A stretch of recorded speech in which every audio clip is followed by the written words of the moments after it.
ये साखी है सिख धर्म के 10वें गुरु साहिब कमाल गुरु गोविंद सिंह महाराज जी की, जिन्होंने खालसा पंथ की स्थापना की।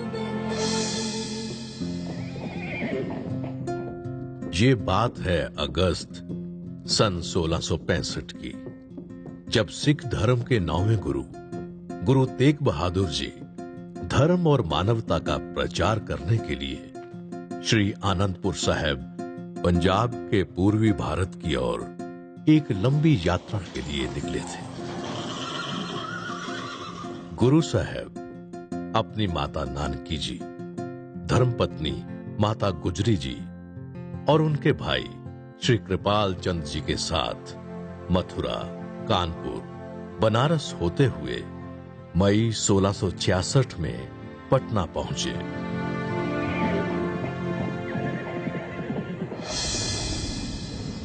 उन दिनों पटना में मौसम बहुत ही खराब था। बरसात थी कि रुकने का नाम ही नहीं ले रही थी। ऊपर से माता गुजरी जी की तबीयत भी बहुत खराब थी। ऐसी हालत में श्री गुरु तेग बहादुर जी ने माता गुजरी जी के लिए पटना में ही रुकने का बंदोबस्त किया। पटना के राजा फतेह चंद मैनी ने उनकी देखरेख का जिम्मा लिया और माता गुजरी जी के भाई श्री कृपाल चंद जी को परिवार की जिम्मेदारी देकर गुरु साहब खुद आगे आसाम की ओर यात्रा के लिए रवाना हो गए। 5 जनवरी 1666 को पटना की मुबारक धरती पर कलगीधर दशम पिता गुरु गोविंद सिंह महाराज जी का प्रकाश हुआ। उनका नाम गोविंद राय रखा गया। उनके जन्म के समय पटना से कई मील दूर करनाल जिले के एक छोटे से गांव थस्का में एक अनोखी घटना घटी। जब नमाज के समय सभी मुसलमान मक्का की ओर सजदा कर रहे थे, तभी एक फकीर मक्का की तरफ पीठ करके पूर्व दिशा में सजदा करने लगे। ये रब्बी फकीर सैयद भीकम शाह थे। फकीर को ऐसा करते देख उनके मुरीद हैरान हुए और पूछने लगे कि उन्होंने मक्का का अपमान करते हुए पश्चिम की बजाय पूर्व दिशा में सजदा क्यों किया। पीर भीकम शाह ने मुस्कुराते हुए अपने मुरीदों से कहा कि अभी अभी उन्हें पूर्व दिशा की ओर से आकाश में एक दिव्य प्रकाश का एहसास हुआ है। ये प्रकाश अलौकिक था। धरती पर एक रब्बी नूर का प्रकाश हुआ है और उस नूर से रूबरू होने के लिए हम सबको चलना चाहिए। फकीर की ये बात सुनकर सभी मुरीद पीर जी के साथ उस नूर की तलाश में चलने के लिए तैयार हो गए।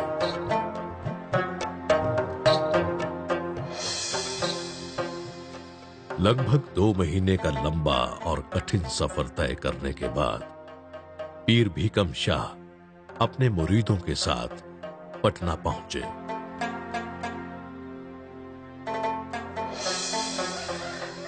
अपनी मंजिल पर पहुंचते ही उन्होंने सबसे पहले उस महल के आगे श्रद्धा से अपना शीश झुकाया जहां उस अलौकिक नूर का प्रकाश हुआ था।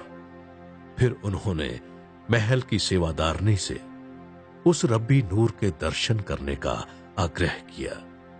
सेवादारनी ने पीर भीकम शाह का संदेश माता गुजरी जी तक पहुंचाया।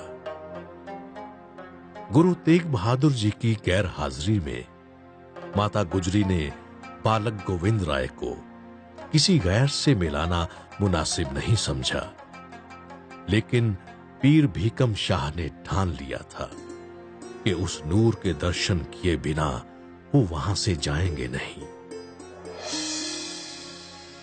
इसलिए उन्होंने अपने मुरीदों के साथ महल के बाहर ही स्थान ग्रहण कर लिया।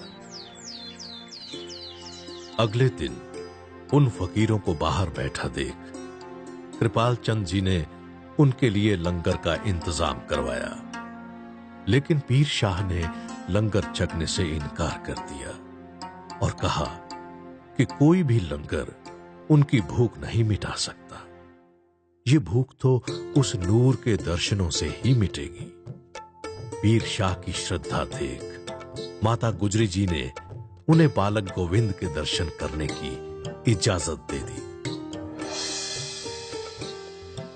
रब्बी बालक के अलौकिक रूप को देखकर पीर भीकम शाह अचंभित रह गए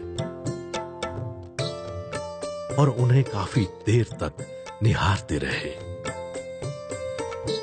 पीर साहब ने बालक गोविंद के सामने 2 मिट्टी के मटके रखे। नन्हे गोविंद मटकों को देखकर मुस्कुराए और अपने दोनों हाथ उन दोनों मटकों पर रख दिए। ऐसा करता देख पीर भीकम शाह ने बालक गोविंद की तरफ अपना शीश झुका दिया। वहां उपस्थित सभी लोग पीर को ऐसा करते देख हैरान हो गए। पूछने पर पीर भीकम शाह ने बताया कि दोनों मटकों में मिठाई थी, एक में हिंदू की दुकान से और दूसरे में मुसलमान की दुकान से। मैं जानना चाहता था कि बालक गोविंद किसका साथ देंगे। उन्होंने दोनों मटकों पर हाथ रखकर यह बताया कि उन्हें हिंदू और मुसलमान दोनों ही प्यारे हैं, इसलिए वो हिंदू और मुसलमान दोनों का साथ देंगे। यही रब्बी नूर आगे चलकर सृष्टि के सबसे बड़े नायक सरबंसदानी दशम पिता गुरु गोविंद सिंह जी महाराज बने। उस जगह जहां गुरु जी का प्रकाश हुआ, आज उसको तख्त श्री हरमंदर जी पटना साहिब के नाम से जाना जाता है, जो सिख धर्म के 5 तख्तों में से एक है।